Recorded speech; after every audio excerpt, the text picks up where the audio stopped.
Bienvenue à cet épisode de La Grande Idée, une série où je reçois des professionnels de l'industrie pour discuter de marketing, publicité et du monde des affaires. Mon invité d'aujourd'hui est un agitateur d'idées, un alchimiste moderne capable de transformer des sujets tabous, des anecdotes du quotidien et des voix marginales en contenu culturel incontournable. Philippe Lamarre n'a pas seulement cofondé Urbania, il a aussi créé un laboratoire d'histoire qui captive, provoque et surtout qui font réfléchir. Philippe, merci d'être avec nous aujourd'hui. C'est Ali, fait plaisir. Philippe, tu es le président d'Urbania. Ouais. Récemment, tu as cofondé l'agence Valide. Oui, avec Marie-Lou Hainaut. Qui en ce moment, tu co-présides, je vais le lire là, pour ne pas me tromper, le groupe de travail sur l'avenir de la production télévisuelle et cinématographique québécoise. En fait, on a changé le nom pour le groupe de travail sur l'avenir de l'audiovisuel au Québec pour englober pas juste le cinéma, la télé, mais tous les nouveaux modes d'expression numérique, justement ce qui touche à tous les créateurs sur le web, etc. Je regarde toutes tes implications, puis je me pose la question, c'est quoi ton why? Pourquoi tu fais ce que tu fais? Alors, parce que je pense que quand on est Québécois, qu'on a grandi en français ici, la culture, c'est notre mode d'expression qui fait en sorte qu'on exprime au monde notre existence. Fait que moi, ultimement, c'est ça que c'est devenu. Au début, c'était vraiment pour moi m'exprimer. J'ai commencé quand j'étais petit, moi, je dessinais, je voulais devenir graphiste, journaliste. Tu sais, je voulais faire des arts de la communication, un métier de communication. Puis au début, c'était vraiment ça, c'était pour m'exprimer. Puis en commençant justement à travailler dans le monde du design et de la pub, ben, je me suis rendu compte que ce que j'avais envie, c'est de faire du contenu. Fait que, tu sais, c'était pas juste de faire le contenant puis de faire le punch, c'est de faire aussi ce qu'il y a dans la matière, de faire le produit. Fait que c'est ça mon why, c'est d'essayer de laisser une trace, de faire du contenu qui marque les gens, qui laisse une trace, puis de gagner ma vie en faisant ça, puis de faire gagner la vie à tous les gens qu'on embauche pour travailler avec nous là-dessus. Puis ramène-nous un peu dans le temps parce que j'imagine ton why a développé, a évolué dans le temps. C'est affiné, ouais. Tu sais, l'entrepreneuriat, c'est quelque chose qui est difficile, c'est rempli d'embûches. C'était pas sexy dans les années 2000, il n'y avait pas cet écosystème-là de support pour l'entrepreneuriat. C'était pas un buzzword. Qu'est-ce qui t'a donné la confiance de te lancer? Moi, j'ai un père entrepreneur. Fait que c'est sûr que j'ai vu, avec toutes les difficultés qui viennent avec, puis j'ai vu les bonnes années, les moins bonnes années. Mais au début, moi, quand j'ai fini l'université, je me suis dit, j'ai envoyé des CV, je me suis trouvé une job, j'ai commencé à travailler pour d'autres, puis je me suis fait sacrer à la porte. À chaque fois, j'étais un rebelle. J'aimais pas ça, me faire dire quoi faire. Puis à chaque fois que quelqu'un me disait, fais ça ou essaie de faire ça, j'avais le goût de faire le contraire de ce qu'il me disait. Puis à un moment donné, justement, ça irritait les gens qui me dirigeaient. J'étais un petit peu baveux aussi. J'étais un peu, je me rendais pas compte. Là. Moi, j'étais juste comme fougueux, puis j'avais le feu au cul. Puis à un moment donné, je me suis dit, je vais passer ma vie à me faire sacrer à la porte de mes jobs. Fait que là, je me suis juste dit, ben, à un moment donné, je vais faire mes petites affaires. Puis là, je suis parti à la pige, puis j'étais allé chercher des clients, puis je faisais mes petits projets. Puis là, j'étais content. Je travaillais chez nous à l'heure que je voulais. Je travaillais en bobette. C'était le trippant, mais à un moment donné, je me suis dit, chacun de mes clients était en quelque sorte encore mon patron. Puis à un moment donné, j'ai décidé de lancer une agence avec un de mes amis, comme ça, parce que j'ai dit, regarde, j'étais allé à Londres puis à Amsterdam, puis j'avais vu ça un peu les petites agences, les petites agences boutiques.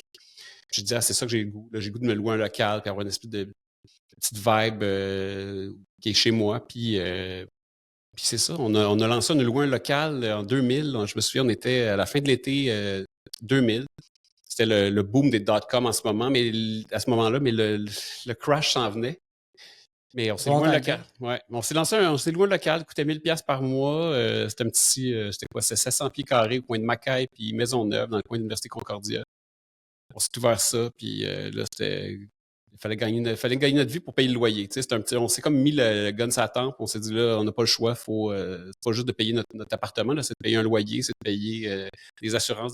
Il y avait des frais fixes. Fait que là, c'est devenu ça. Puis c'était vraiment avec un de mes amis d'enfance de l'époque. On s'est pitché à l'eau comme ça. Moi, j'étais le gars de design puis de création. Puis mon chum, c'était le gars d'administration puis de marketing. Puis lui, il allait chercher des contrats. Moi, j'y faisais. Puis on faisait tout à deux. Fait que t'étais un misfit un peu, tu trouvais pas ta place dans les entreprises peut-être, puis t'as décidé de lancer ta propre agence pour avoir le contrôle, j'imagine, créatif. La liberté. Ouais, la liberté. Peut-être que si j'étais tombé sur un patron qui avait été le bon fit avec moi, peut-être que j'aurais été un petit peu plus capable d'être un petit peu plus docile ou en tout cas d'être un meilleur trooper.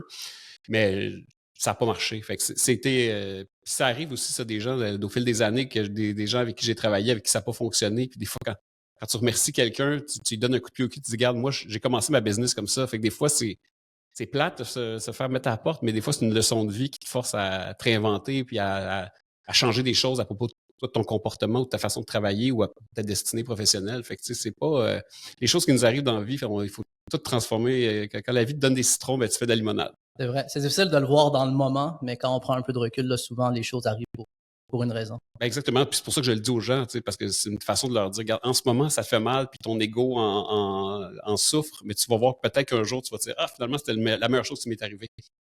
Moi, je me souviens, j'étais en agence aussi avant de lancer Studio K, puis c'est mon boss qui m'a dit, écoute, Ali, tu devrais quitter, je t'aime vraiment beaucoup, là, puis là, je salue Stéphane Drouin, là. Je t'aime vraiment beaucoup. Mais t'es caliste. Ouais, vraiment, ouais. mais il t'a dit de partir une business ou il t'a juste dit de t'en aller? Puis Ben, il savait que je le faisais déjà en side hustle, là, fait que je faisais de la photo les week-ends, les soirs, puis il savait que j'aimais ça, il savait que j'étais capable de bâtir une clientèle, puis j'avais commencé déjà à le faire.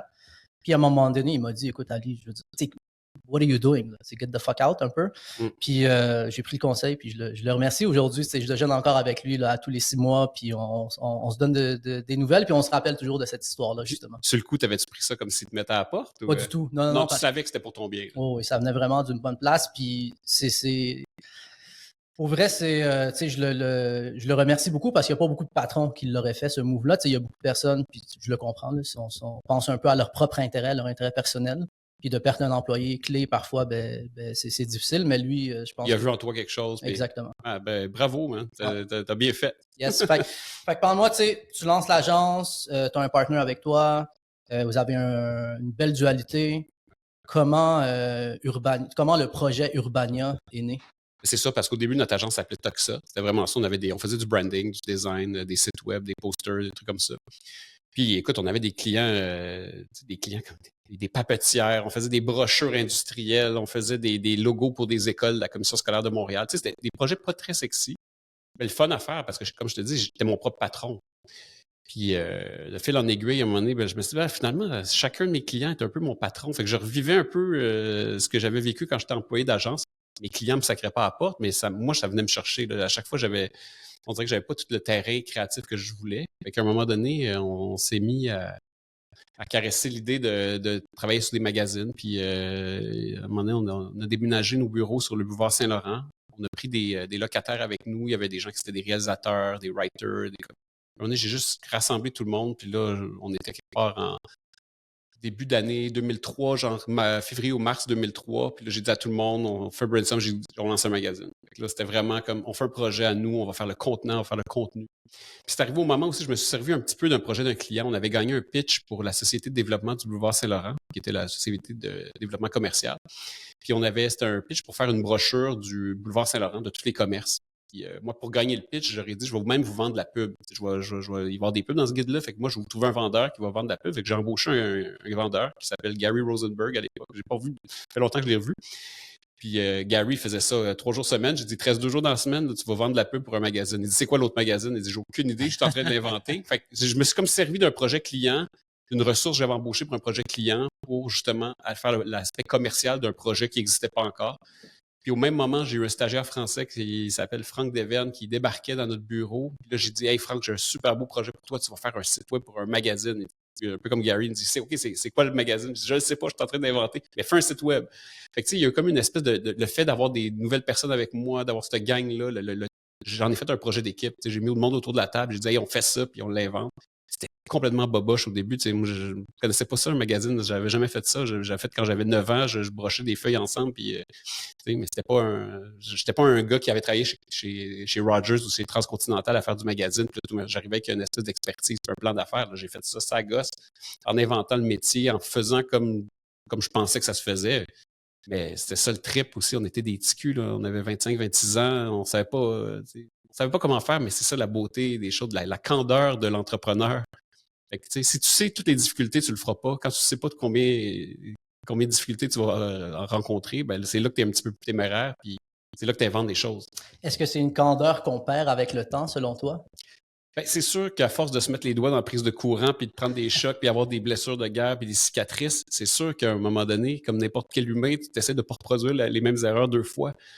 Mais j'essaie tout le temps de me mettre en danger. Quand j'ai pas la chienne dans quelque chose, quand si j'ai pas peur, je me dis, je suis pas en train, je pousse pas assez. Puis j'essaie souvent de dire, tu sais, quand des plus jeunes entrepreneurs viennent me voir, des gens qui pensent à lancer des projets, je me retiens de leur dire toutes les difficultés qu'ils vont vivre parce que je veux pas être l'espèce de vieux comme moi, je me suis fait faire. Tu sais, c'est cute ta petite affaire, mais je veux pas être celui qui va dire, fais pas ça parce que tu vas voir, ça va être compliqué. Puis là, c'est les magasins, puis ci, puis ça. Tu sais, c'est facile de te dire des choses qui marcheront pas. C'est sûr qu'en vieillissant, on devient plus, plus heureux, on est plus confortable, on gagne mieux notre vie. Tu sais, on a plus à perdre. Quand tu es jeune et tu n'as rien à perdre, là, c'est le meilleur moment. Là. C'est le temps de prendre des risques les plus gros. Là. Qu'est-ce qui te rend inconfortable aujourd'hui? Inconfortable, c'est la peur de plus être sacoche. Tu sais, la peur d'être confortable, de plus. Tu sais, c'est ça, ça va vite, hein, c'est l'évolution. Puis déjà, je me souviens au début des années 2000, tu sais, je te dis, c'était le dot-com boost, là, c'était le boom, là, c'était Google. C'était les premières entreprises comme ça, là, c'était MySpace, c'était les premiers réseaux sociaux. C'était vraiment le début du web. Moi, j'ai fait partie un peu de cette génération-là. Moi, je travaillais au début, les ordinateurs, c'était nouveau là, à la fin des années 90. Là. C'était Apple, c'était cool, c'était des fontes, c'était PageMaker, Quark Express, les logiciels de base. Puis, on trouvait déjà que ça allait vite parce que justement, l'Internet arrivait. Puis là, justement, le email était une innovation incroyable. Je me souviens quand Napster est arrivé, je capotais. Là, tu pouvais l'emmener la musique que tu rêves de voir. Skype, je me souviens encore de Skype, c'est comme des films de science-fiction. Puis après ça, c'est juste que toute cette évolution-là s'est accélérée. Il y a une espèce de, un petit peu comme les chips d'ordinateur là, qui doublent de vitesse à chaque 3 ans, là, c'est la même chose avec toutes les évolutions là, jusqu'à l'IA aujourd'hui. Là, tu vois la vitesse à laquelle les choses vont. Fait que moi, ma peur, c'est vraiment d'un moment donné d'être en retard et de ne pas être capable de rattraper. Mais la façon de pallier à ça, c'est d'entourer de jeunes, de mettre des jeunes autour de toi qui, eux autres, sont vraiment dans cette culture-là, puis moi, de leur pousser dans le cul pour qu'on s'auto-disrupt. Qu'on soit tout le temps en mode, genre, on prend rien pour acquis. Il n'y a rien dans ce qu'on fait et la façon de faire pour toujours. C'est fou la technologie à la vitesse à laquelle ça avance. Puis, tu as nommé des logiciels en ce moment. Il y a peut-être des gens qui nous écoutent qui n'ont aucune idée de quoi tu parles. Tant mieux, Google it. Quark Express. Tu as appris un peu sur le tas le monde des médias. C'est quoi les grandes erreurs que tu as faites? Puis qu'est-ce que tu as appris de ces erreurs-là dans tes débuts? J'ai fait toutes les erreurs parce que je les ai faites un peu délibérément en plus. Tu sais, je vais donner un exemple, puis c'est très basic marketing 101. Tu sais, quand tu fais une couverture de magazine, si tu vas dans un kiosque, supposons quand tu regardais, là, c'était quoi la recette d'une bonne couverture? Soit une fille en bikini ou quelqu'un de sexy. Tu mets plein de typographies sur la couverture pour dire tout ce qu'il y a dans le magazine. Fait que ça, n'importe qui voit le magazine, il va trouver, il y en a pour tout le monde, il y en a pour tous les goûts. Puis, ou sinon, tu mets des conseils, des fiches recettes, toutes les techniques que les médias ont pour attirer les gens, pour que justement en pharmacie, les gens prennent. Moi, on a fait tout le contraire de ça. Nous autres, notre première édition d'Urbania, le cover, c'était un vieux monsieur barbu en tricycle à Montréal, qui était une espèce d'icône montréalaise que tous les gens de Montréal avaient déjà vu. Puis c'était un peu ça l'esprit d'Urbania. Mais c'était l'antithèse de la recette d'un magazine qui a du succès. Fait que le premier magazine Urbania en juin 2003, on l'avait vendu sur la rue. On avait des kiosques quand le boulevard Saint-Laurent ferme en juin. Là, c'est la braderie du boulevard Saint-Laurent. Puis tous les commerçants, nous autres, on est sortis. Il y avait le kiosque de Charmin en face de nous. Puis nous autres, on vendait nos magazines 2$. Là, on a vendu plein à tous les gens sur la rue, mais on a aussi mis en kiosque. On s'était trouvé un distributeur. On avait mis en kiosque partout au Canada. Puis on avait mis, je pense, 3500 copies en kiosque. Et moi, je me suis dit, ça va être sold out. Ça va être un succès parce que je me suis dit, c'est un premier magazine. Les gens vont dire, c'est un collector's. On avait reçu le rapport de vente. Je pense qu'on avait vendu 226. Ouch. Tu sais qu'on avait eu les retours, puis les retours de magazines, ça s'appelait LMPI, notre distributeur, puis eux autres, ils détruisaient, ils nous les renvoyaient pas. Moi, j'étais sûr qu'elle allait me les renvoyer. Vous les avez pas vendus, je vais les récupérer, je vais au moins les avoir j'ai revendrai moi-même 2$. Finalement, ils les ont tous détruits. Fait que moi, j'ai dit, voyons donc, ça n'a pas d'allure, vous avez détruit mes magazines. Fait que moi, j'ai envoyé une facture au distributeur, c'était 4,95$ le prix du magazine. Qui en avait détruit, je sais pas, 3180. J'avais 3180 x 5$. J'avais envoyé une facture de 15 000$. J'adore. Puis là, le distributeur m'a rappelé, m'a dit, hey là, petit gars, là, nous autres, là, quand un magazine se vend pas, on le crisse aux poubelles, on le brûle. Si tu le veux, tu me le dis à l'avance. Je vais te charger 10 cents par copie pour le récupérer. Moi, j'étais là, ça n'a pas d'allure. Non, paye-moi ma facture. Fait que je me suis pogné avec. Fait que là, il m'a dit, regarde, trouve-toi un autre distributeur. Là, j'ai fait parfait. Là, il y avait 3 distributeurs au Québec. Il y avait Messagerie Dynamique puis Benjamin. Fait que moi, j'appelais les 2 autres distributeurs. Puis écoute, c'était des compagnies qui appartenaient à Québécois. Puis il y a des grosses machines. LMPI, c'était plus adapté à nous. Fait que là, j'ai vu que les autres distributeurs, ça serait encore plus de la merde avec eux autres. Fait que là, j'ai rappelé Emilio Morganici chez LMPI. Je disais, Emilio, finalement, regarde, je m'excuse, là, je détruis la facture que je t'ai envoyée, reprends-nous. Puis il riait parce qu'il voyait bien qu'on était des petits culs, puis qu'on ne connaissait rien, mais il trouvait ça cute, je pense, puis il voyait qu'on avait le flow derrière. Fait que, tu sais, ça, je t'ai tout résumé, toutes les erreurs que j'ai faites dans les premiers 2 mois. Mais tu sais, des erreurs comme ça, j'en ai faites à répétition. Puis mais ça fait partie du plaisir aussi d'apprendre à faire quelque chose sans avoir eu un manuel d'instruction. Oui, c'est tout croche, mais en même temps, je me suis mis les doigts dans des prises de courant. Je l'ai appris moi-même. J'étais allé porter les magazines chez Post Canada pour les faire envoyer. J'ai fait toutes les niaiseries que tu peux faire, mais en même temps, je les ai appris première main. J'ai pas sauté d'étape. Fait que, mais des étapes, des erreurs, t'en fais tout le temps. On en fait encore aujourd'hui, puis il faut en faire des erreurs. On apprend bien plus d'une erreur ou d'un échec que de nos bons coups. Mais c'est ça. Puis ça fait des belles histoires à raconter après. Ça fait des histoires drôles, puis après ça, justement. Comment est-ce que tu es capable d'avoir une culture chez Urbania où les employés n'ont pas peur de prendre des risques, justement, puis de faire des erreurs? Ben, faut que tu montres par l'exemple. Là. Tu montres que même moi, je pitch plein d'idées, là, puis ils sont pas toutes bonnes, puis c'est correct. Là, puis il y a des idées que je vais pitcher qu'on joue qu'on essaie, puis que je me trompe. J'aime bien mieux que des gens, puis je le dis souvent aux gens quand ils arrivent dans l'entreprise, tu seras jamais puni d'avoir essayé. Tu dis ça aux gens, là, tu rentres dans la tête, tu vas être plus puni de ne pas essayer que d'essayer. Fait que, c'est moi, quelqu'un qui a essayé une idée puis que ça a floppé, je vais jamais chercher le coupable. C'est parfait, on trouve une autre idée, on l'améliore ou on repart à zéro, on s'en fout. Ça, il faut valoriser ça. Mais ça, c'est juste par l'exemple, en le faisant. Puis en démontrant effectivement que quand quelqu'un se plante, tu n'es pas en train de pointer du doigt et essayer de trouver le coupable. Tu es plus en mode, OK, comment on répare ça ou qu'est-ce qu'on fait de nouveau. Fait que c'est vraiment, c'est ça la culture d'une entreprise. C'est plein de comportements. Puis souvent, ça vient des patrons, là, des fondateurs d'entreprise ou des gens qui donnent l'exemple. On est un peu comme les parents dans une maison. Tu dis que tu as des enfants, ben, nos enfants, on a beau leur dire quelque chose, c'est pas ce qu'on leur dit qu'ils vont faire, c'est ce qu'on fait. Ils vont reproduire nos comportements, puis ils vont reproduire les mauvais mots qu'on utilise, puis ils vont reproduire nos mauvais traits de caractère. Parce qu'effectivement, on veut jamais être comme nos parents, mais on devient comme nos parents parce qu'on copie leur comportement, mais c'est la même chose dans une entreprise. La culture d'une entreprise, c'est du mimétisme. C'est ce que les dirigeants ou les leaders vont faire, ben, ça va être reproduit par toutes les équipes. Il faut vraiment montrer qu'on est dans l'autodérision, on est capable de se planter, c'est pas grave, c'est pas grave de se planter, c'est même mieux de se planter. Je parlais avec Philippe Meunier, le cofondateur de Sidley récemment, puis lui il me disait ils ont les Morons Awards, fait qu'à chaque année, ils célèbrent un petit peu là, les échecs, mais je peux comprendre aussi les dirigeants, c'est difficile à monétiser puis calculer le ROI sur les erreurs des employés, là, les erreurs qui rapportent. J'ai une anecdote à propos de Philippe Meunier et les Moron Awards. Mais, écoute, à un moment donné, Sidley nous avait embauché, c'était en 2008, je pense, 2008, Sidley nous avait embauché pour faire des vidéos pour leur site web. Puis, on avait décidé de mettre en valeur des gens de l'équipe. Puis, Phil Meunier, il fait du surf. Fait que moi, j'ai dit, hey, Phil, on va te filmer en train d'aller faire du surf en arrière d'Habitat 67. Il avait jamais fait ça. Trooper, tu sais, bon gars. Justement, on l'essaye. Il avait jamais fait ça. Puis, fait qu'on sort les caméras, on le suit, il amène son surf, il se change dans sa petite auto. Vraiment belle scène documentaire. Il est tôt le matin, il embarque sur sa planche. Il a essayé de monter sa vague, je pense, 10-12 fois. Il est tombé à chaque fois. Il s'est pété à la gueule. Pas capable de monter sur sa planche. Fait on va dire, pour le gars, c'est un des fondateurs, puis il est vice-président création de la boîte. Il est supposé être le surfer cool, il a les cheveux blonds. C'est un peu son brand d'être surfer.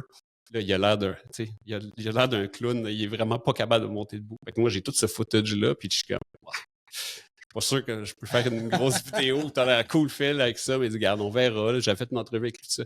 Finalement, on dit, regarde, non, ça sert à rien. Là, ça ne mettra pas en valeur. Mais fait que je garde ce footage-là, je dis rien, puis là, ça vient aux oreilles de Jeff Bouchard, son associé, qui était le président de Sidley. Là, Jeff m'appelle, puis je pense que c'est un Morning Hour, c'était dans le temps des fêtes. Il me dit, Jeff, il me dit, peux-tu me faire un montage avec les pires scènes de Phil en train de se péter à la gueule? C'était pour les Moron Awards. Ça va pas être difficile, c'était toutes des takes où est-ce qu'il se pétait la gueule. Ben, c'est ça. Fait que je suis désolé, c'est moi qui ai coulé ce footage-là, Phil. On salue Phil. Est-ce qu'il y a un moment où tu as senti que Urbania a vraiment take off, là, un moment charnière où est-ce que tu t'es dit, on passe d'un projet où est-ce qu'on n'est pas trop certain qu'est-ce qu'on fait, puis là, ça devient vraiment une vraie business, cette affaire. Il y a des petits moments, où, je te dirais, la première fois qu'on est allé à Radio-Canada, c'était l'émission Marie-France Bazot à Radio-Can, puis on se fait inviter là-bas, puis on était vraiment C'était un petit magazine, on le faisait 4 fois par année. On avait vraiment des vrais jobs. Le magazine, c'était notre hobby. On le faisait le soir puis le fin de semaine. Puis là, un moment donné, Marie-France Bazot, qui était un show qu'on écoutait en travaillant le matin. C'était dans nos habitudes. Fait qu'elle nous invite, on débarque là-bas. Fait que là, on fait l'interview. C'est comme une femme que j'admire qui nous interviewe. Fait qu'on fait l'entrevue live, en direct à la radio.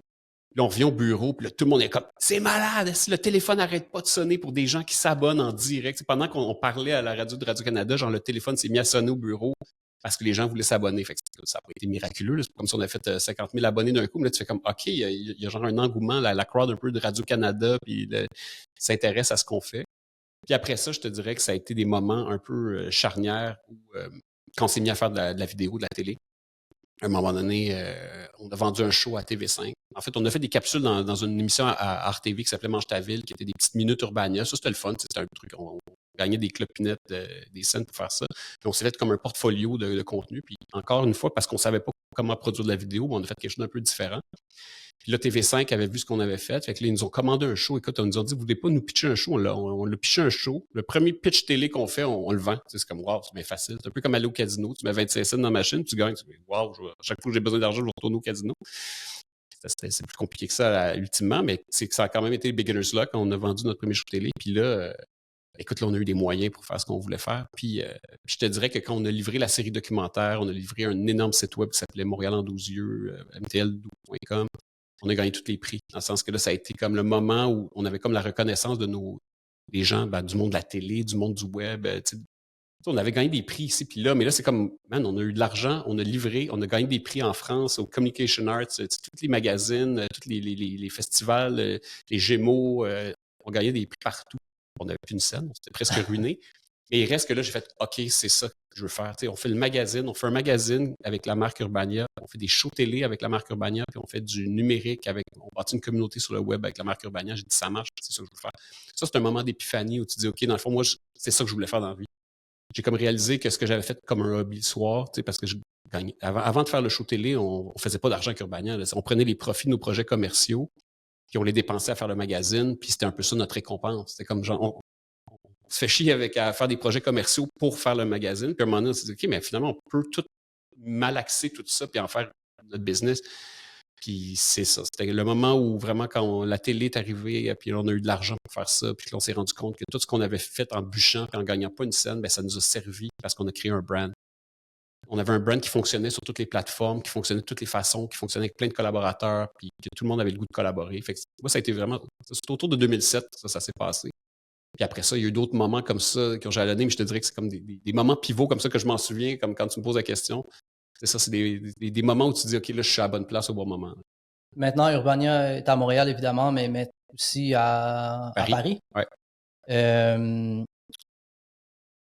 Comment tu fais pour assurer le... Tu sais, Urbania à Montréal, je pense que vous êtes tellement connectés d'un point de vue culturel, c'est ça qui fait... C'est ça, un des ingrédients de votre recette à succès, c'est ça.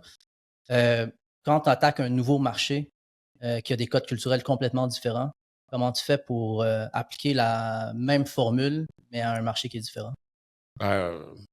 Avant de faire ça, moi, c'était un rêve là, en France. C'est pas comme si j'avais un plan d'affaires, puis là, je suis les étapes une par une. C'est juste qu'à un moment donné, je me suis rendu compte.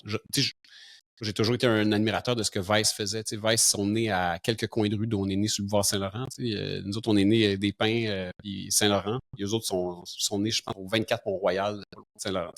Ils se tenaient au Biftec qui était en bas de notre bureau. C'était vraiment comme nos cousins anglo.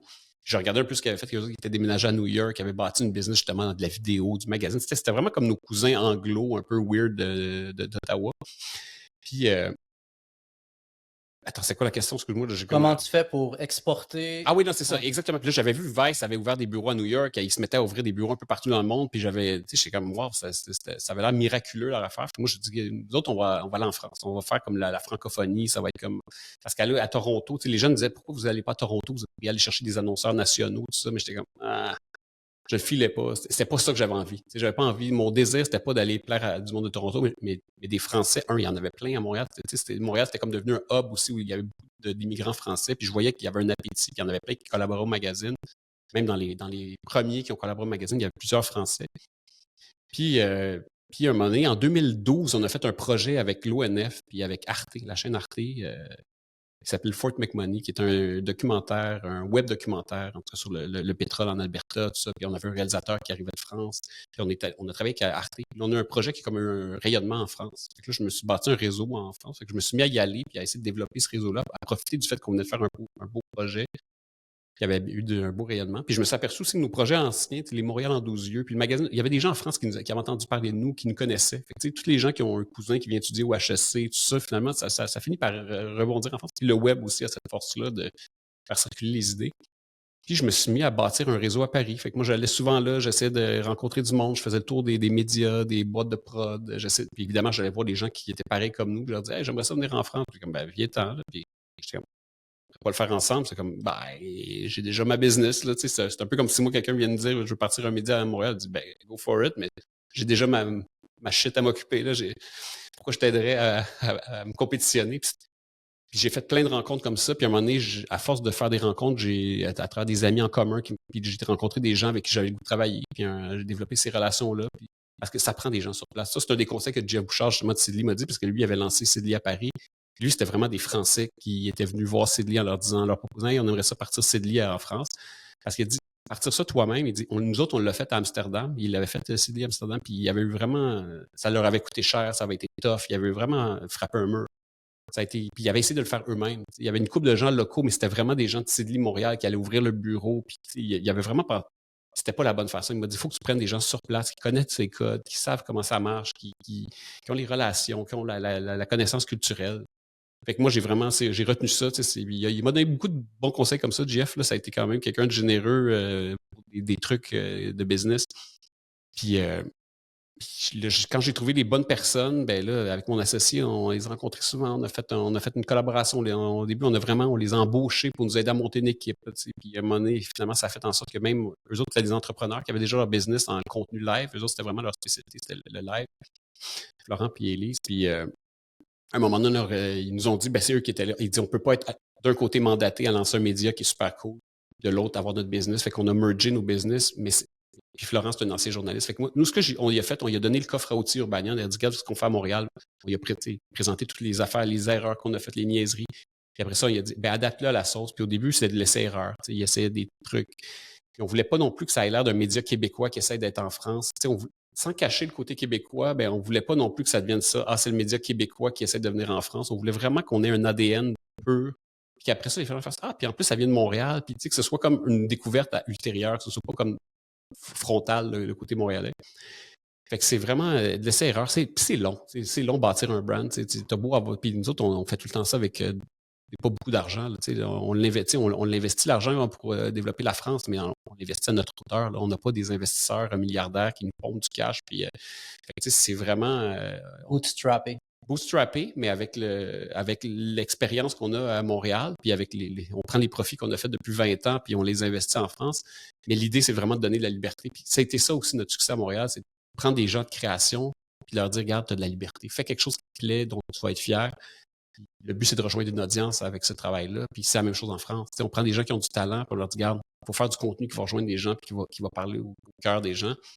Fait que, on reproduit la méthode avec un coffre à outils qui se ressemblent, qui a les mêmes valeurs, mais qui a les outils français, les outils étant les talents.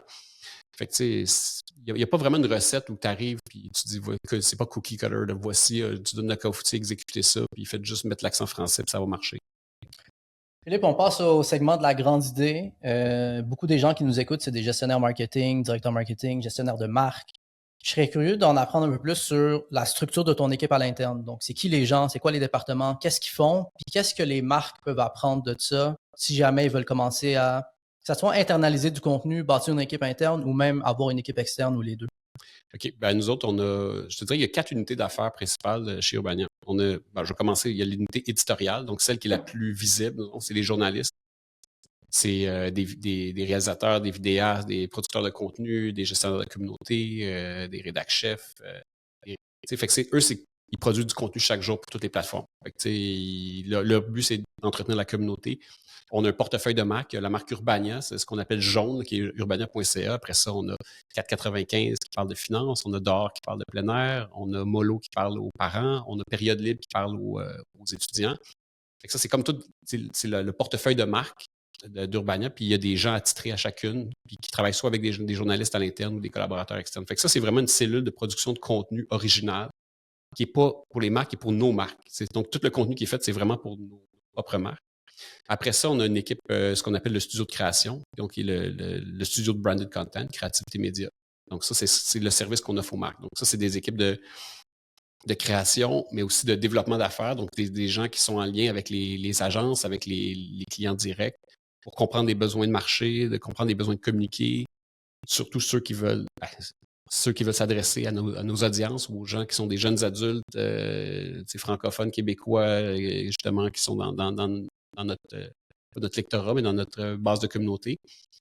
Puis, selon les brands, on offre justement des formats de contenu. On a vraiment un catalogue qu'on a bâti au fil des années, qui est tous nos formats en contenu de marque. C'est autant des formats vidéo, des formats de podcast, des formats de contenu statique, formats rédactionnels.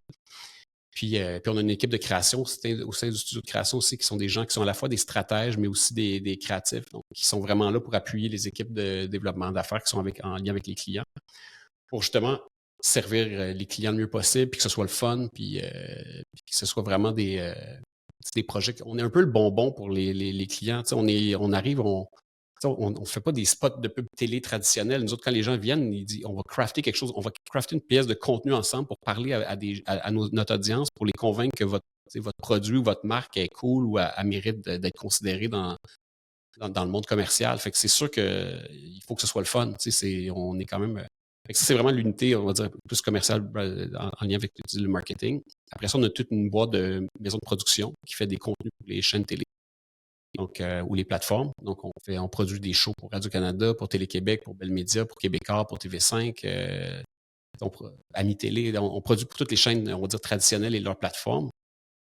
Fait que ça, c'est une autre façon de développer. Fait que, autant en marketing, on a des gens en développement d'affaires qui sont en lien avec les agences et qui écoutent les besoins des clients.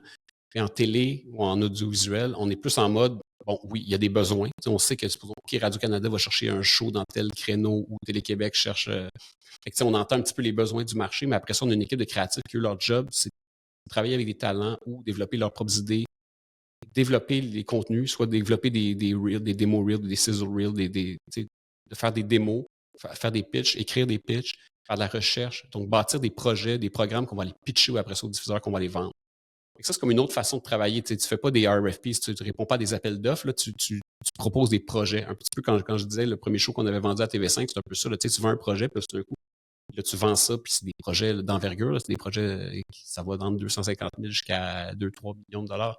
Fait que quand tu en développes beaucoup pour en vendre un. Là, ça, c'est une unité, il faut que tu acceptes que tu ne vendras pas 100% des idées que tu développes. Fait que ça, c'est toute une maison de production. Puis après ça, on a toute une unité technologique. Donc, on développe nos propres outils. On a développé nos micromags, les magazines pour le mobile. On développe tous nos sites web. Puis on fait du service aussi pour d'autres clients. Et la technologie, c'est quand même quelque chose qui est au cœur de ce qu'on fait. Puis, c'est vraiment, ça fait partie du processus créatif Est-ce que ça t'est déjà arrivé toi ou ton équipe, là, de recevoir un brief client puis de dire non, nous, on fait pas ça. Ça va pas connecter avec notre audience, ça fait pas de sens, puis c'est un contenu trop classique pour nous?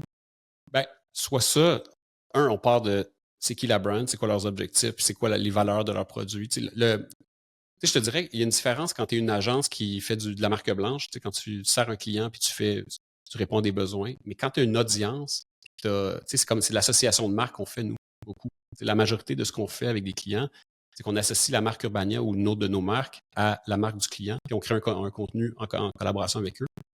Fait que la première chose, c'est d'avoir des valeurs en commun. Fait que si on n'a pas de valeurs en commun, c'est des compagnies de vapotage ou des compagnies de pétrole ou des compagnies avec des mauvaises valeurs, honnêtement, c'est impossible qu'on travaille ensemble. On ne va pas abîmer notre marque, puis on ne va pas se mettre à communiquer des choses avec lesquelles on n'est pas d'accord à notre communauté pour l'argent. Ça ne s'achète pas. Fait que ça, c'est le premier critère, je te dirais. Après ça, oui, effectivement, c'est arrivé que des clients nous ont dit « Ah, on a fait un contenu, pourriez-vous le diffuser? » Je ne dis pas jamais, mais je te dirais que nous autres, notre signature, c'est qu'on est des artisans qui fabriquent leur contenu puis qui le diffusent à nos communautés. Après ça, si tu arrives avec un contenu excellent puis que ça fit avec notre ligne éditoriale puis qu'on aurait pu le produire ou en tout cas, on va être fiers de le diffuser, je ne suis pas fermé à l'idée de le diffuser, mais ce n'est pas le modus operandi qu'on a dans un média.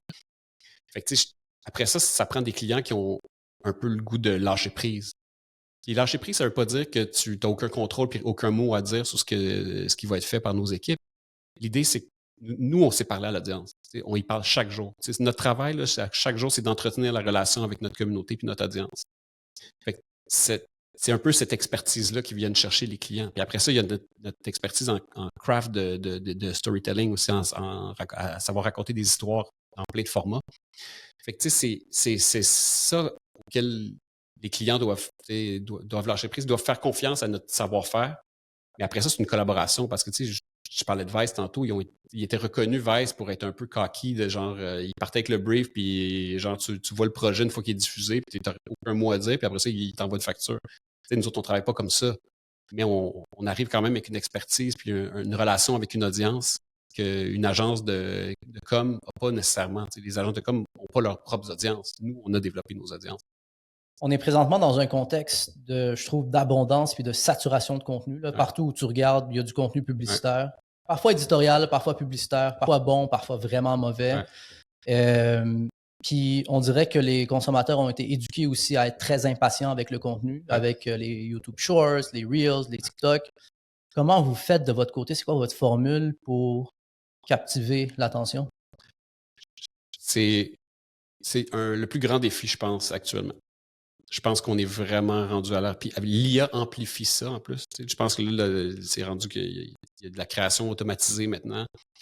Notre attention span, notre temps d'attention a diminué. Je m'aperçois, même moi, là, quand je regarde des séries télé, genre des heures, là, je regarde ça, puis je suis comme, je suis pas sûr que j'ai le goût de m'engager pour des heures. Quand je vois des demi-heures, je dis, OK, ça, je suis prêt à faire la concession. C'est la même affaire. Je regarde plus de Reels que je regarde de télé.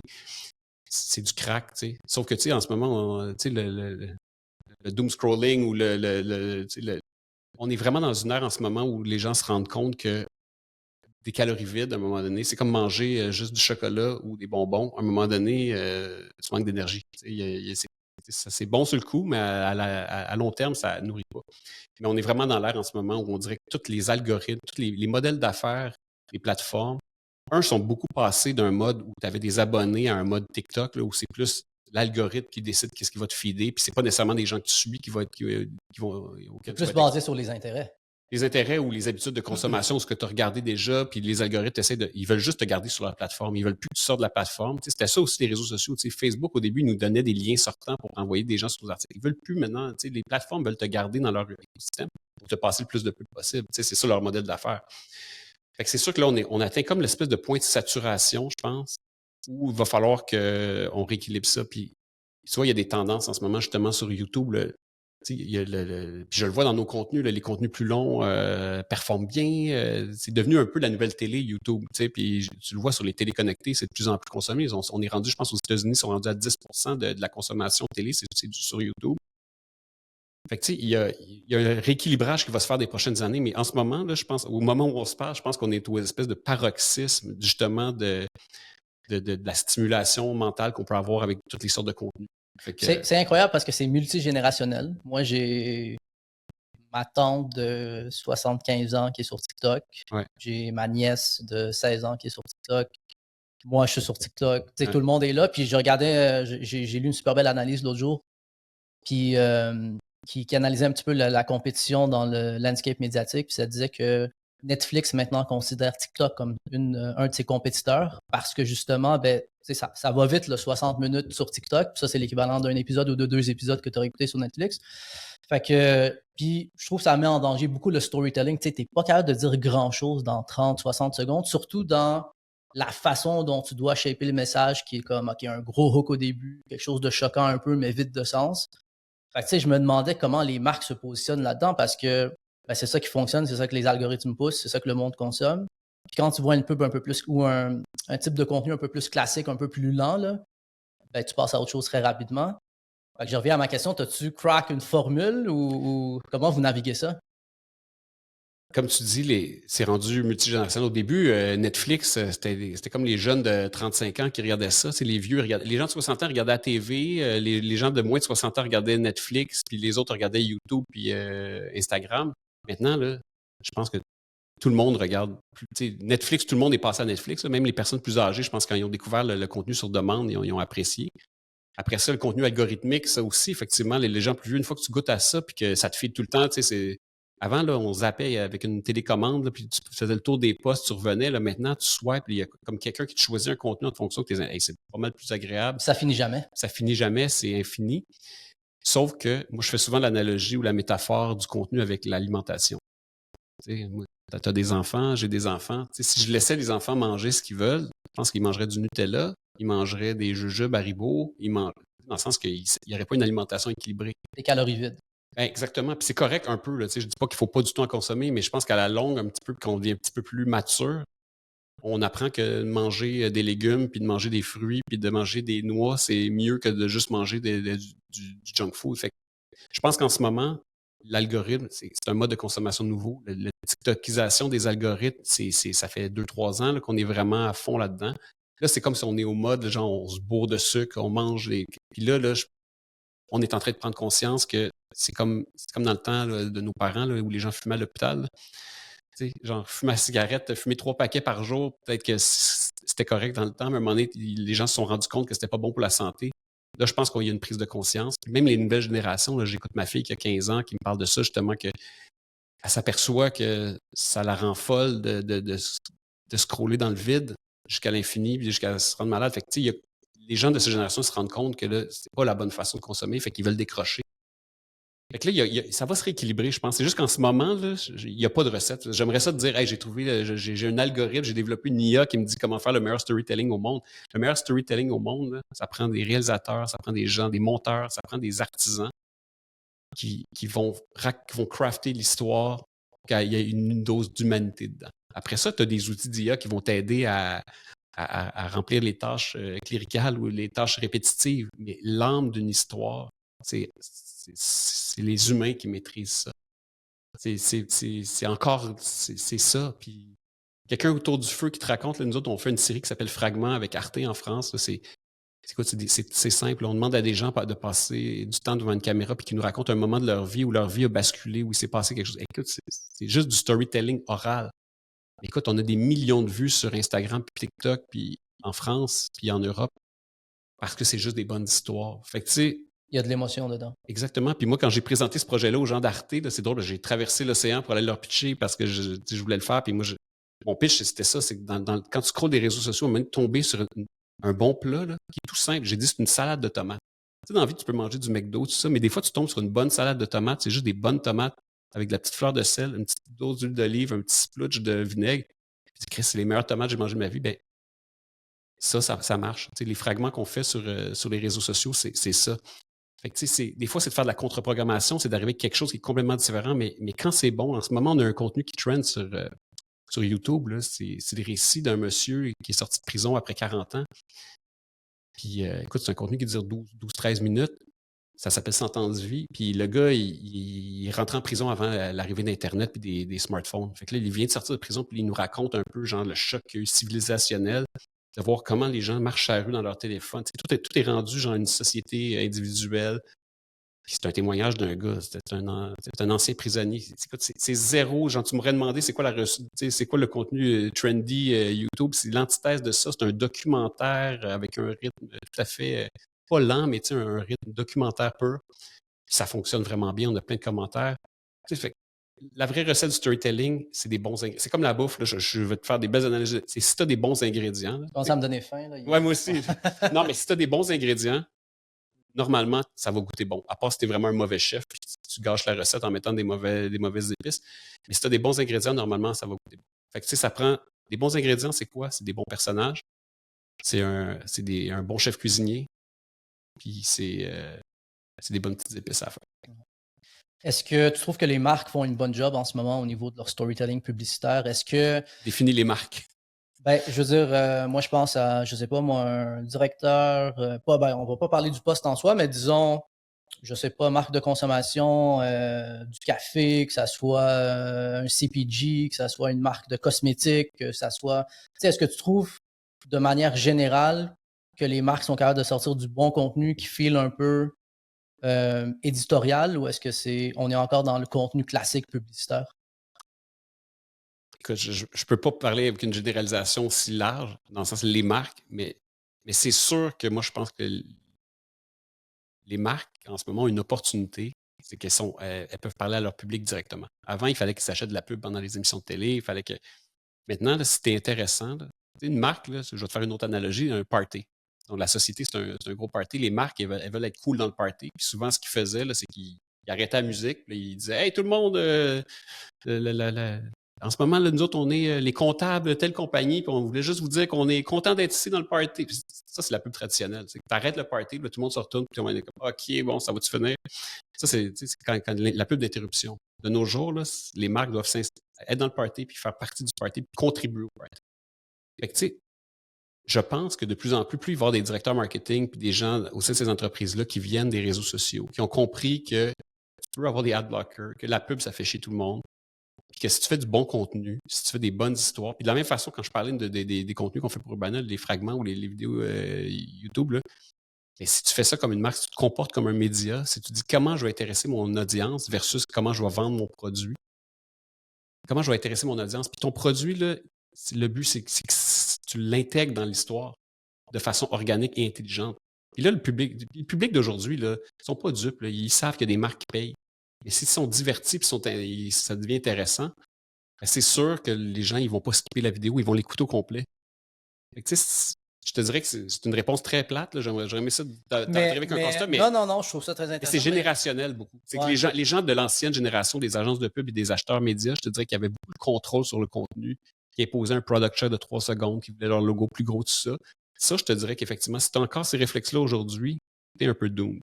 As-tu un exemple ou deux pour inspirer les gens qui nous écoutent là, sur ça peut être quelque chose sur lequel vous avez travaillé récemment ou une campagne que tu as vu passer ou est-ce que tu as senti qu'il y avait un beau storytelling de marque puis c'était pas forcé, c'était pas performance all the way puis on essaye de vendre un produit? Ben, je vais donner un exemple, puis c'est un exemple qu'on a fait il y a 2 ans, puis c'est un exemple un peu extrême. Ben, extrême dans le sens que c'est vraiment le pinacle des projets. C'est la marque de boisson Gourou. À un moment donné, on a décidé de leur pitcher une idée qu'on avait envie de faire. En fait, on l'a vraiment fait. On a dit on a envie de faire ça. On a envie de parler des surfeurs des îles de la Madeleine. Puis en ce moment, il y a justement les changements climatiques qui compromettent peut-être ça. Puis il y avait toute une culture aux îles de la Madeleine de gens qui font du surf, puis des gens qui étaient sensibles un peu au changement climatique, tout ça. Puis on a proposé à Gourou de financer le documentaire, en fait. C'est un documentaire là, qui a coûté sûrement un 20% de ce que coûte une pub télé, la production d'une pub télé d'envergure, on va dire. On est allé tourner ça. On a vraiment pris des équipes avec qui on travaille quand on fait des séries documentaires pour des diffuseurs. On a raconté l'histoire, présenté par Gourou. Gourou a fait une association de valeurs. Il présente le film, tout ça. On a soumis le film. Oui, on l'a sponsorisé sur YouTube, il a été vu, on a fait des clips, on l'a découpé, on a fait toute la recette réseaux sociaux, etc. Mais on a aussi envoyé à des festivals. Le film a voyagé, il a été choisi dans 15-20 festivals, il a été présenté partout, il roule encore sur les réseaux sociaux. Fait que Gourou, là, pour leur investissement qu'ils ont mis, le earned media qu'ils ont obtenu, le capital de sympathie, le positionnement social, s'associer avec une cause ou une situation sociale. Tu sais, ça, c'est le genre d'exemple, ils devraient en faire plus. Faites-en plus, les marques, c'est des investissements infimes pour l'impact que ça vaut. Puis surtout, si vous laissez de la liberté de création, vous prenez des gens qui croient au projet et à l'histoire qu'ils vont raconter. Fait que ça, c'est un exemple. Comme je te dis, c'est l'exemple parfait. Là. On dirait que c'est comme tout le monde. Mais c'est le fun, c'est encourageant parce que je suis certain qu'il y a beaucoup de gestionnaires qui ont peur justement de s'embarquer là-dedans parce que comment je mesure la performance? Là, parce que la performance, c'est du plus long terme. C'est sûr qu'en ce moment, le marketing est beaucoup dans la performance, dans le sens que je veux un panier d'achat puis je veux de la conversion, ce qui est correct, mais à un moment donné, il faut du brand aussi. Là. Si tu veux vraiment développer une émotion puis une relation qui va faire en sorte que ta conversion va être beaucoup plus facile parce qu'il va y avoir une relation émotive qui va être développée au début, ben c'est sûr que... Mais je vais donner un autre exemple qui est plus sur le long terme. Tu sais, nous, je t'ai parlé de la marque 495 qu'on fait sur les finances personnelles. Ça, on l'a développé en collaboration avec la Banque nationale. Tu sais, la Banque nationale est venue nous voir. On collaborait avec eux dans la Presse Plus, on faisait un magazine.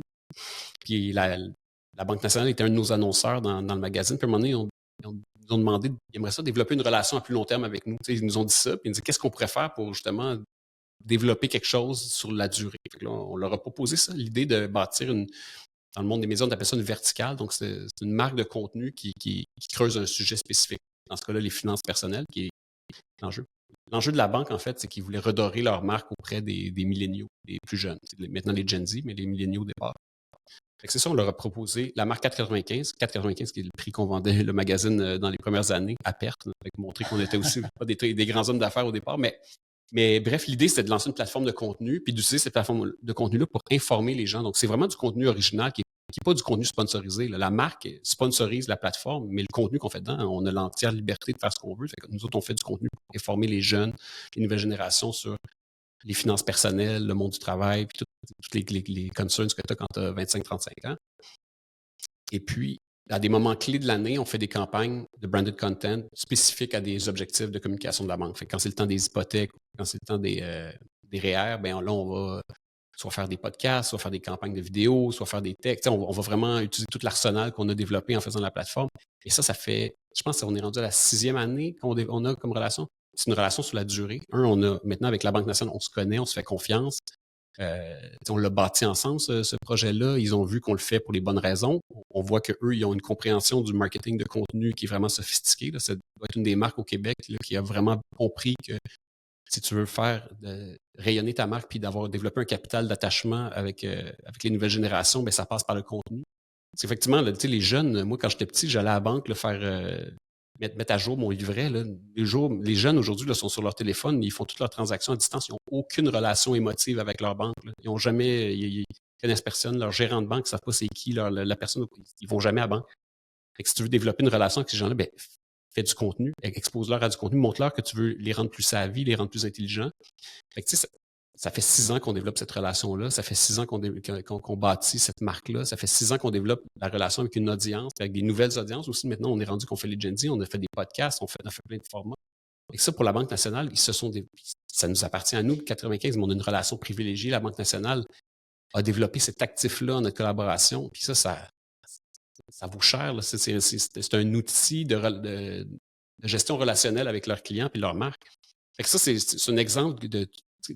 Les marques doivent agir comme des médias. Dans un cas comme ça, ils se sont associés avec un média pour le faire, mais après ça, il y a des marques qui pourraient partir leur propre média. La marque Altitude le fait dans le plein air. Ils ont lancé leur magazine, ils ont leur propre... Il y a plein de marques comme ça qui font des belles choses puis qui ont compris que d'être un média ou d'agir comme un média, c'était la nouvelle façon de faire. Fait que la chose à retenir là, pour les entreprises, c'est de penser plus comme une plateforme média pour connecter davantage avec leur clientèle. Oui, puis penser comme un média, ce que ça veut dire, c'est que tu penses d'abord aux besoins de l'audience. Tu ne penses pas aux besoins de ta marque et aux besoins de vente que tu as à faire pour ce trimestre. Tu penses à de quoi l'audience a besoin, puis après ça, tu connectes tes objectifs d'affaires à ça. Mais tu commences avec dire comment je sers une audience. Parlant d'audience, tu m'as dit que vous êtes très connecté avec votre audience. C'est quoi les outils que vous avez à votre disposition? Comment vous faites pour rester proche de votre audience, savoir comment ces personnes-là évoluent avec le temps? C'est quoi leur goût? Est-ce que vous avez des outils? Est-ce que vous analysez du data? Comment vous y prenez? Puis qu'est-ce qu'un gestionnaire marketing là, qui nous écoute peut apprendre de ça? Bien, le nerf de la guerre, ça, oui, c'est le data, mais c'est la distribution du contenu. C'est vraiment, avant, quand on a lancé le magazine, j'ai parlé de M. Emilio, là, qui était notre distributeur. T'sais. À l'époque, avoir un distributeur, ça voulait dire avoir quelqu'un qui a une flotte de camions qui peut envoyer des magazines dans des kiosques. Maintenant, notre équipe, c'est une équipe à l'interne. On a des gens en distribution numérique. Donc, c'est des gens qui s'occupent de gérer, de regarder tout notre parc de distribution, tous nos canaux de distribution, tous les points de contact qu'on a avec nos audiences, puis de voir en fonction des contenus, c'est quoi le meilleur chemin pour faire voyager les contenus. Puis ça, c'est tout le temps de l'essai-erreur parce que, les algorithmes évoluent, les trends évoluent, le zeitgeist évolue en fonction de ce que les audiences ont envie d'entendre parler. Il y a des choses qui trendent sur certaines plateformes qui ne fonctionnent pas sur d'autres. Fait qu'on a vraiment développé cette intelligence d'affaires-là au fil du temps. Fait qu'on a vraiment une équipe de distribution. Donc, ces gens-là, ils ne regardent que du data, font des rapports de performance, donnent du feedback à nos journalistes ou à nos équipes de création, font des plans de distribution pour les clients. Fait que, les outils qu'on utilise, ben, c'est tous les outils de data que les plateformes nous fournissent. Puis après ça, nous autres, on les crunch. Après, ce qu'on développe beaucoup aussi, c'est qu'il y a toutes les plateformes de réseaux sociaux, la distribution, tout ça, mais il y a aussi notre distribution directe. Les infolettes, les SMS, les canaux propriétaires, tout le lien qu'on a avec notre audience, le first party data, c'est vraiment ça la clé. Maintenant, sur notre site web, on oblige les gens à se loguer in pour les tracker. Avant déléguait tout à Meta, à Facebook, parce que c'était tellement magique les premières années de Facebook. Là, c'était gratuit, là, ils ne chargeaient pas pour distribuer le contenu. Tu avais un reach organique incroyable, les contenus viraux. Maintenant, on est bloqué sur les plateformes. Il y a certains de nos comptes qui sont bloqués sur Meta, les comptes de société où c'est de journalistique, on est bloqué parce qu'à cause de la loi C-18. J'étais sur votre page Instagram tantôt, puis je lis People in Canada can't see this content. Puis je lisais aussi un passage d'un article que vous avez écrit, je pense, en 2023. Pour contourner la loi sur les nouvelles en ligne, le géant Meta a bloqué les contenus journalistiques de Facebook et Instagram. Du jour au lendemain, sans que les utilisateurs ne s'en rendent réellement compte, les contenus d'information se sont évaporés des 2 médias sociaux les plus fréquentés. Comment ça vous a affecté? Puis qu'est-ce que tu as appris de cette expérience-là? Ben, au début, là, moi, j'avais vu un petit peu ce qui s'était passé en Australie. En Australie, ils n'avaient pas passé une loi, mais ils avaient menacé de passer la loi. Puis, Facebook, à l'époque, avait bloqué les contenus pendant une semaine ou deux. Ça a été vraiment rapide. Puis finalement, Rupert Murdoch avait tapé sa table. Facebook s'était assis, ils se sont entendus. Ils ont contribué aux médias, puis ça s'était réglé. Il n'y avait jamais eu de loi. Au Canada, ils ont passé d'abord la loi avant de faire la négociation. Fait que là, c'est sûr que Meta... Puis déjà que Mark Zuckerberg était dans un mode où genre les médias, ça le fait chier, il trouvait ça compliqué. Il s'est fait taper ses doigts quand il y a eu l'élection de Trump, Cambridge Analytica. Il était vraiment tanné. Là. Il a essayé de mettre des fact-checkers. On l'a vu, là, c'est hier qu'il a annoncé ou avant-hier, qu'il a annoncé que c'est la fin des fact-checkers sur les plateformes de Meta. Ça va être un petit peu comme sur X, là, ça va être des community notes.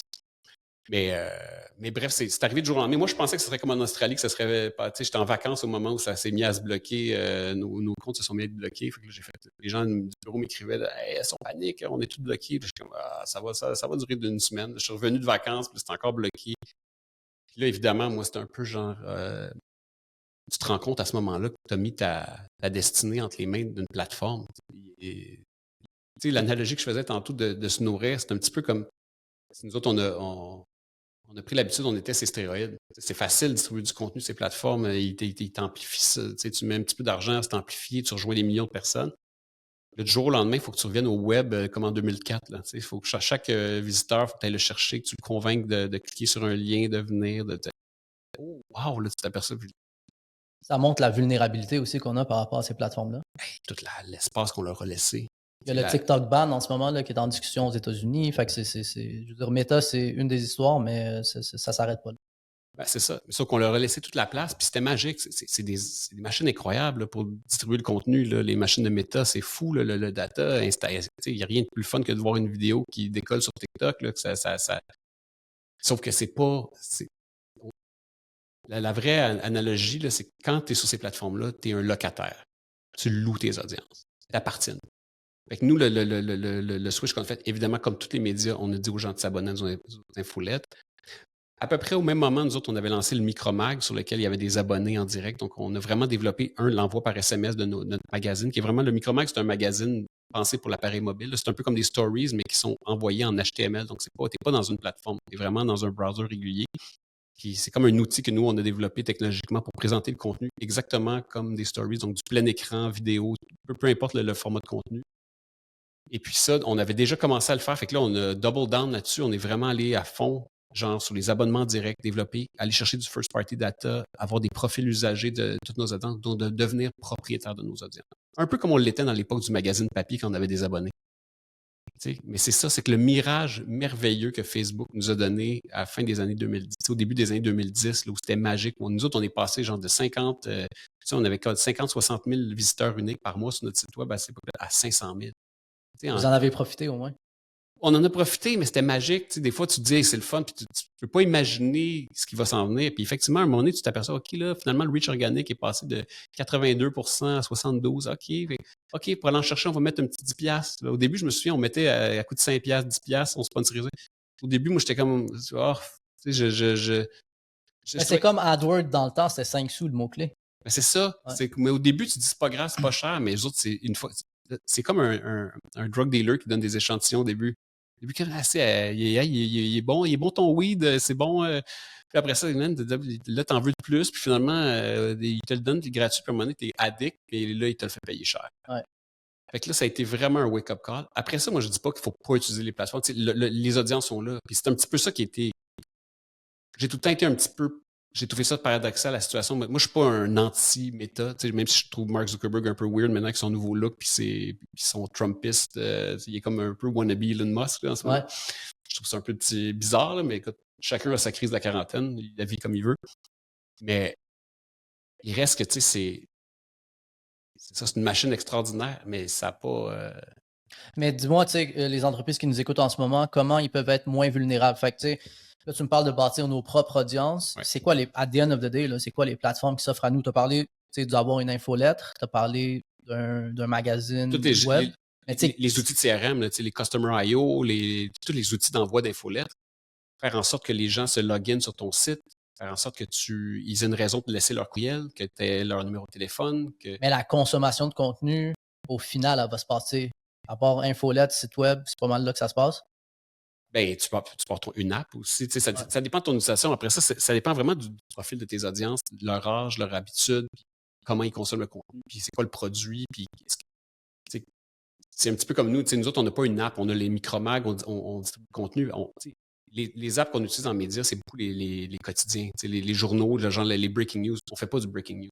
Fait que, on peut bien lancer notre app. Je ne pense pas que les gens vont se mettre à l'utiliser chaque jour. Peut-être qu'éventuellement, ça va être le cas, mais honnêtement, des apps de magazine, j'en utilise pas. J'utilise des apps de médias, de breaking news, mais fait que nous autres, c'est ça.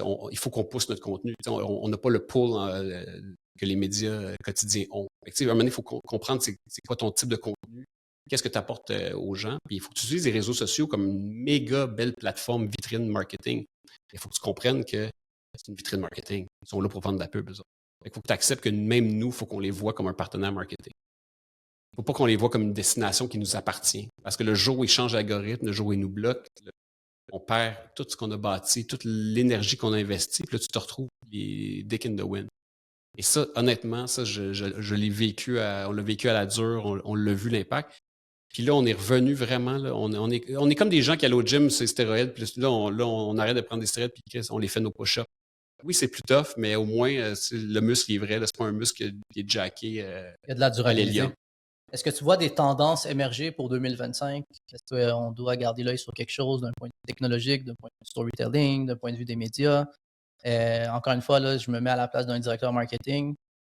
À quoi je dois réfléchir en 2025? C'est sûr que les créateurs, c'est devenu l'atome des plateformes de consommation de contenu. Les gens ont envie de suivre des humains. C'est sûr que c'est une tendance qui est là pour rester. Je pense que c'est clair. C'est sûr que les créateurs se professionnalisent aussi. Fait que, de plus en plus, ils se structurent, ils s'organisent, il y a des communautés qui se bâtissent, ils s'invitent. On est en retard sur la France, c'est les États-Unis. Mais la France est vraiment avancée. Puis je le vois vraiment en travaillant sur les deux territoires. La France, ils ont leur star system, ils ont leurs gros YouTubers, ils sont présents sur Twitch. Les YouTubers en France, ils s'organisent des grands prix, ils s'organisent des matchs de foot. Ils ont vraiment une culture YouTube et plateforme en France qui est très puissante. Ici, on est en retard. Au Québec, on est vraiment en retard sur les créateurs. Qu'est-ce qui manque ici pour que ça se développe autant qu'en France? Quantité de population, ça, c'est sûr que ça se règle du jour au lendemain. Mais c'est sûr que on est très traditionnel au Québec. On est en retard sur l'innovation par rapport aux États-Unis et à la France. On est vraiment en retard sur justement. Ça ne veut pas juste dire de prendre ton budget marketing et de le donner à 3 créateurs. C'est juste tu le mets dans ton mix marketing. Tu essaies de voir puis de bâtir des relations avec des médias, avec des créateurs, de faire un écosystème où tu es un peu partout. Ton contenu, il se répand partout. Au lieu de dire, je mets 3/4 en télé, ça, puis je mets du Facebook ad, puis dans le sens que tu sois créatif. Là, il faut que tu sois sur plein de canaux, il faut que tu sois créatif. Les créateurs, c'est un excellent vecteur pour ça. Après ça, tu as tout ce qui est IA. En ce moment-là, c'est sûr que j'ai pas une recette magique de l'IA, mais comme tout le monde, je l'utilise. De plus en plus, ça devient mon assistant personnel. Je vais de moins en moins sur Google, je vais de plus en plus sur Perplexity ou sur ChatGPT. Je fais réviser des documents par Claude. Je suis en train de développer ma petite hygiène. Ça, je pense que ça, c'est une tendance que je dis, il faut que tout le monde commence à l'utiliser. Parce que je pense que là, il y a vraiment... si tu n'es pas sa vie avec des outils d'IA en ce moment, tu es en retard. Ouais, moi, je trouve en IA, ce qui est le fun, c'est que les possibilités sont illimitées puis ça avance très rapidement. Ce qui est difficile, puis l'écho que j'ai quand je discute avec des gens, c'est que hey, c'est le fun, ça a l'air puissant, mais je fais quoi avec ça? On dirait qu'il manque d'inspiration. Nous, au studio, on s'est fait à tous les lundis matins, pendant notre weekly meeting, là, une petite capsule où est-ce que chacun partage qu'est-ce qu'il a fait avec l'IA cette semaine, comment ça a facilité sa vie, comment ça lui a sauvé du temps. Puis, je pense que c'est beaucoup le partage d'histoires et d'inspiration qui aide les gens à réaliser à quel point ces différentes plateformes-là sont puissantes. On parle souvent de ChatGPT, mais il y en a beaucoup d'autres, là, surtout en création de contenu. Tu sais, nous, en photo, en vidéo, en audio, là, c'est quand même assez spectaculaire ce qu'on fait en ce moment. Beaucoup en pré-production là, pour donner vie à l'idée, puis la packager, puis la vendre aux clients. Ça sauve tellement de temps, ça permet d'avoir quelque chose d'un peu plus palpable. C'est ça. Je pense que le truc, c'est que tu peux pas arriver avec dire, voici, ça va changer ta vie du jour au lendemain, mais apprends à l'utiliser, vois quel usage ça peut, comment tu peux t'en servir dans ton quotidien. Éventuellement, tu vas trouver des usages dans ton travail, puis éventuellement, ben, tu vas sauver du temps, puis tu vas mettre du temps à réfléchir à des choses, sur des tâches répétitives que tu faisais, puis tu as besoin de mettre du temps là-dessus. C'est génial, c'est le fun, mais c'est ça. Il faut juste comme se tremper l'orteil, sauter, puis pas attendre que ça va être magique, tu appuies sur le bouton, puis ça le fait pas. Je vois le temps filer. C'est une chose d'être pertinent pour 1, 2, 3, 5 ans. Urbania, vous fêtez vos... Ça fait 21 ans. Comment on fait pour rester pertinent pendant autant de temps? Il faut que tu aies des jeunes à qui tu donnes de responsabilités. Des jeunes intelligents qui ont le chien, puis qui vont te botter le cul, puis qui vont se réinventer, puis qui vont te challenger. Je pense que c'est ça. Puis après ça, mon rôle, puis le rôle des gens plus vieux, ben, c'est nous autres, on est là pour les aider, puis leur poussant le cul, qu'ils prennent des risques. Mais il n'y a pas vraiment de recette, à part que de tout le temps avoir un petit peu peur. C'est ce que je disais au début, là, de tout le temps te mettre en zone de danger, de jamais être dans le confort, mais de surtout avoir des jeunes qui nous challengent. Ça, je pense que si tu n'es pas challengé par les jeunes ou si tu n'acceptes pas que les jeunes te challengent, c'est toi qui dis aux jeunes comment faire. Je pense que c'est comme ça. Je pense que c'est les jeunes qui doivent nous dire comment faire. C'est ça. Puis comment ton rôle a évolué en ce moment? Quel rôle t'occupes chez Urbania? Je m'occupe de la vision. Je m'occupe de la vision 3-5 ans, je te dirais. C'est ça. Puis je me mêle de tout comme n'importe quel chef d'entreprise. C'est sûr que ouais, ces temps-ci, tu ne trouves pas 3-5 ans, c'est beaucoup, c'est tough, on dirait. C'est très tough. C'est très tough, mais j'essaie quand même de me dire où est-ce que j'ai envie qu'on soit rendu. Quel genre de vibe je veux qu'on ait dans 3 ans, quel genre de projet je veux qu'on ait réalisé. Puis après ça, trouver le chemin pour se rendre là, il est tough parce qu'effectivement, il change tout le temps, mais j'essaie quand même de nous fixer des objectifs à plus longue échéance. Et effectivement, on trouvait que pendant la pandémie, c'était dur de se projeter. Là, c'est comme si tout le brouillard de la pandémie s'est dissipé, puis là, on n'a plus d'instruments de navigation. Fait que là, on navigue comme on peut. Mais en même temps, c'est excitant. J'aime ça. Mon côté entrepreneur qui aime le danger, j'aime ça naviguer à vue. Penses-tu à un exit? C'est quoi le futur de Philippe? Combien de temps tu restes là-dedans? Quand je serai tanné, mais je suis pas tanné. Fait que moi, j'ai jamais eu d'exit, j'ai jamais eu d'échéance en tête. Non. Parce que tant que tu as du fun, il faut que tu restes. Il n'y a rien de plus triste qu'un entrepreneur qui vend sa business puis qui a une espèce de blues puis qui perd son purpose puis qui se demande qu'est-ce qu'il va faire le matin. Moi, je sais pourquoi je me lève le matin puis je sais ce qui m'anime puis j'ai encore le fou. Good for you. Dis-moi, qu'est-ce qu'on n'a pas abordé aujourd'hui? Quel sujet t'aurais aimé discuter? Il y a plein de choses, mais pour un autre épisode? Oui, on va aller manger. Là. Fantastique, fantastique. Philippe, un gros merci. Moi, je retiens les grandes thématiques. Les marques devraient agir plus comme des plateformes médias, capitaliser sur les audiences des créateurs de contenu, pas être vulnérable par rapport aux plateformes externes, donc bâtir ses propres audiences. Être propriétaire et non locataire. Absolument. Puis commencer à jouer avec l'IA. Commencer à jouer avec l'IA pour voir la puissance derrière ça. Ça va continuer à évoluer. Un gros merci. On a très hâte de voir qu'est-ce que Urbania va faire dans les 3 à 5 prochaines années. Moi aussi. Puis on va continuer là-dessus. Merci Ali. Merci.